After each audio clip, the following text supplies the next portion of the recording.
حالات، زندگی، انسان، دنیا مجھے کبھی بھی پرسکون نہیں لگی۔ عجیب سی بے چینی ہے اس دنیا میں۔ وہ ملا نہیں، وہ ہوا نہیں، وہ رہا نہیں، وہ پلٹا نہیں۔ ہر دوستی، ہر چاہت، ہر خلوص، احساس، محبت، غرض یہ کہ ہر رشتہ توڑ کر رکھتا ہے۔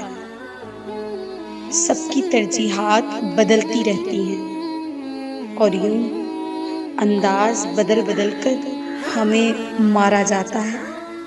عجیب سی تھکاوٹ ہو جاتی ہے، ذہنی تھکاوٹ۔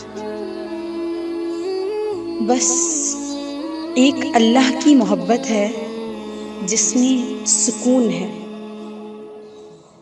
میری ہر امید کا آخری دروازہ وہ ہے۔ یہ سارا عالم تھکاوٹ ہے، میرے سکون کا ذریعہ بس ایک وہ ہے، صرف اللہ۔ اور بے شک وہ ذات کبھی مجھے اکیلا نہیں چھوڑتی۔